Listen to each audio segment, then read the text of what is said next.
friends, welcome to malathi samayal. இன்னைக்கு நம்ம கிச்சன்ல பச்சை பயிரை வச்சு ஒரு சூப்பரான டிஃபன் ரெசிபி பார்க்கலாங்க. லஞ்ச் பாக்ஸ்லாம் கொடுத்து வரதுக்கு ரொம்பவே டேஸ்டியா இருக்கும். குழந்தைங்க விரும்பி சாப்பிடுவாங்க. இப்போ வாங்க எப்படி செய்யறதுன்னு பார்க்கலாம். 1/4 கப் அளவுக்கு பச்சை பயிறு எடுத்துர்க்கேன். பச்சை பயிறு எடுத்து 2 மணி நேரம் நல்லா ஊற வச்சிருங்க. ஊற வச்சிட்டு மீடியம் ஃப்ளேம்ல 3 விசில் வச்சு எடுத்துர்க்கேன். பச்சை பயிறு வந்து இந்த அளவுக்கு நல்லா சாஃப்ட்டா வெந்திருக்கணும்.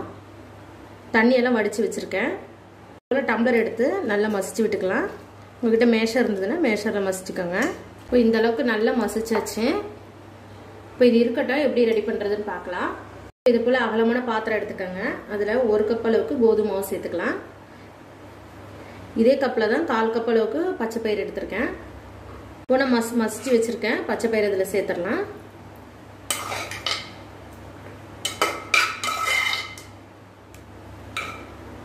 இதோடவே மசாலா சேர்த்துடலாம்.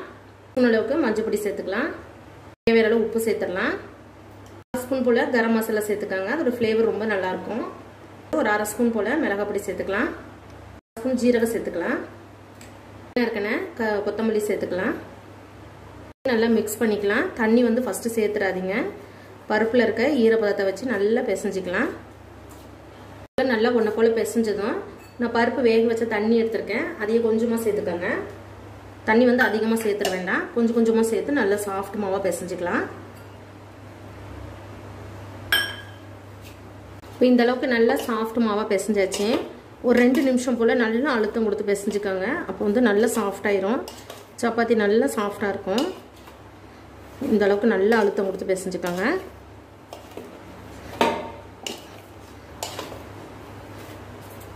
மாவு பாருங்க, இந்த அளவுக்கு நல்லா சாஃப்டா இருக்கணும். இப்போ எப்படி செய்யறதுன்னு பார்க்கலாம். இப்போ சின்ன சின்ன பால்ஸை பிடிச்சு வச்சிடலாம்.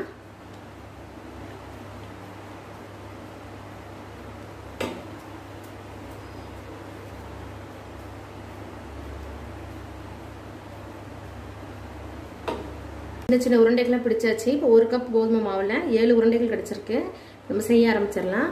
இப்போ சப்பாத்தி கட்டையில வச்சு மாவு திரட்டிடலாம். நல்லா மாவு டஸ்ட் பண்ணிக்கோங்க. டஸ்ட் பண்ணிட்டு திரட்டிக்கோங்க. அளவுக்கு நல்ல மெலிசா திரட்டினதும் கொஞ்சமா மாவு டஸ்ட் பண்ணிக்கோங்க. மேல கொஞ்சமா ஆயில் ஸ்ப்ரெட் பண்ணிக்கலாம். இப்போ இன்னும் நல்லா சாஃப்டாவும் டேஸ்டாவும் இருக்கும். பண்ணிட்டு ஃபோல்ட் பண்ணிக்கலாம்.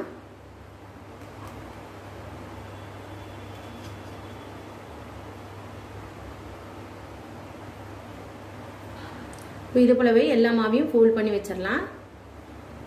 எல்லா மாவுலையும் இது போல திரட்டி எடுத்தாச்சு. டைம் இருந்துச்சுன்னா ஒரு 10 நிமிஷம் போல ஊற வச்சிருங்க. டைம் இல்லைன்னா உடனே கூட செஞ்சிடலாம். இப்போ நம்ம திரட்டிடலாம். மாவு கொஞ்சமா டஸ்ட் பண்ணிக்கோங்க. 2 பக்கமும் நல்லா ஸ்கொயர் ஷேப்லயே திரட்டிடலாம். நல்லா மெலிசா தேய்ச்சாச்சு. நம்ம தோசை தவால போட்டு எடுத்துடலாம். தவாவும் நல்லா சூடா இருக்கு. நம்ம தேய்ச்சி வச்சிருக்க சப்பாத்தி இதுல போட்டுடலாம். போட்டு 2 பக்கமும் செவந்து வரட்டும். நல்லா செவந்து வந்திருக்கு. கொஞ்சமா ஆயில் ஸ்ப்ரெட் பண்ணிக்கோங்க. நெய் வேணாலும் நெய் ஸ்ப்ரெட் பண்ணிக்கோங்க. இந்த பக்கமும் நல்லா செவந்து வந்திருக்கு. இப்போ இருக்கிற மாவுல இது போல போட்டு எடுத்துடலாம். பச்சை பயிறு சப்பாத்தி சூப்பரா ரெடி ஆயிடுச்சு ஃப்ரெண்ட்ஸ். நல்லா சாஃப்டா இருக்கும். நம்ம ஃபோல்ட் பண்ணி தேய்ச்சதுனால உள்ளே நல்லா லேயரா இருக்கும். பச்சை பயிரை வெறும்னு வேக வச்சு கொடுத்தா குட்டி சாப்பிட மாட்டாங்க. இது போல ட்ரை பண்ணி பாருங்க. எவ்வளவு சாஃப்டா இருக்கு. இது மசாலா போட்டிருக்கிறதுனால இதுக்கு சைட் டிஷ்ஷே தேவையில்லை. ரைத்தாவோட ரொம்ப நல்லா இருக்கும். இந்த வீடியோ உங்களுக்கு பிடிச்சிருந்தா எங்க சேனலுக்கு லைக் பண்ணுங்க, ஷேர் பண்ணுங்க, கமெண்ட் பண்ணுங்க. மறக்காம malathi samayalக்கு சப்ஸ்கிரைப் பண்ணிக்கோங்க ஃப்ரெண்ட்ஸ். தேங்க்யூ.